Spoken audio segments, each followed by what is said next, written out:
अस्सलाम वालेकुम 89 न्यूज़ के साथ मैं हूं आपका होस्ट अब्दुल रहमान। आज आपको दिखाते हैं बेगम गुलबहार बाग, इसकी हिस्ट्री क्या है, इस अहाते में किस किस की कब्रें मौजूद हैं और ये अहाता किसके पास है और वहां पर उनकी जो लेपालक बेटे हैं वो कौन थे और उनकी भी कब्र मौजूद है।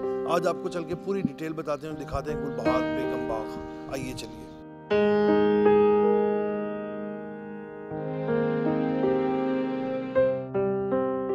ये जो महाराजा रंजीत सिंह थे, उनके जो लेपालक बेटे थे सरदार खान, ये उनके नाम पर कर दी गई थी जगह, तो इसलिए अब आगे सरदार खान की जो औलाद है वो यहाँ पर उनकी भी कब्रें मौजूद हैं। यहाँ पर उनके अलावा यानी कि सरदार खान साहब के जो ख़ानदान है उनके अलावा किसी और की तदफीन ये कब्र नहीं बनाई जा सकती, क्योंकि ये प्राइवेट प्लेस है।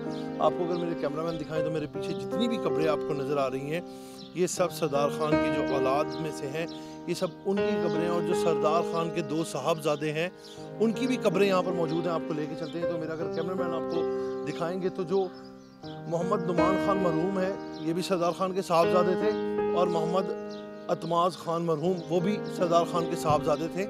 ये दोनों भी उन्हीं की यानी कि सरदार खान के जो साहबजादे हैं ये उन दोनों की कब्रें हैं।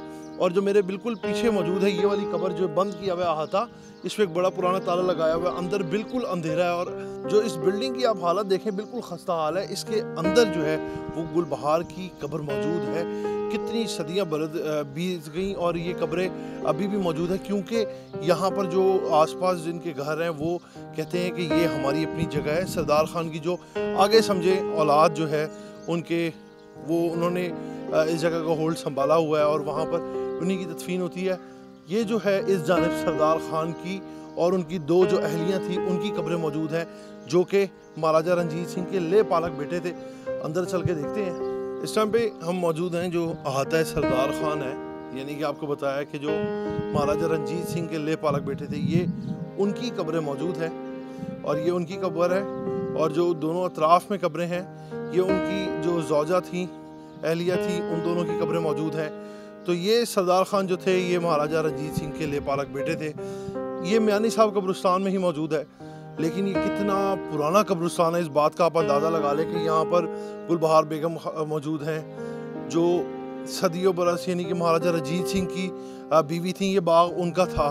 सामने उनके कहते हैं जो बैठने की जगह थी उसको जो है वो कब्र में तब्दील कर दिया गया, वहाँ पर यानी कि उनके बैठने की जो अहाता है वहाँ पर कब्र बना दी गई है। तो इस टाइम पे आप देखें सामने गुलबहार बेगम जो है उनकी कब्र और सामने उनके जो ले पालक बेटे सरदार खान उनकी कब्र। और जो ये आप बड़ा सा एक ग्राउंड देख रहे हैं जो एक एरिया फ्री छोड़ा हुआ है, ये उनकी जो समझिए आपके टहलने की जगह बाग था ये वो मौजूद था। अब इस टाइम पे अगर आपको हम लोग जो गुलबहार बेगम बाग है उनकी कब्र की जानिब लेके चले तो यहाँ वहाँ पर जो है बिल्कुल बंद कर दिया गया है। आम खास अफराद का जो दाखिला है बिल्कुल ममनू है, जबकि जिस अहाते में मैं इस वक्त मौजूद हूँ यहाँ पर भी आने की इजाज़त नहीं है। जो यहाँ के जो इनके लवाहिकीन हैं यानी कि सरदार खान की जो आगे से औलाद है उन्होंने ममनू कर दी है। वो कहते हैं कि यहाँ पर हम किसी को आने की इजाज़त नहीं देते क्योंकि ये हमारी प्राइवेट प्लेस है। ये हमारा अहाता जो है कब्रिस्तान का, ये जो है गुलबहार बेगम की कब्र मौजूद है। आप देखें कि अंदर क्या हालात हैं इस टाइम पे। जो कब्र का अहाता है उसके हालात देखें किस तरह के हैं। और ये कब्र जो है उसको बाकायदा संगे मरमर से बनाया गया है।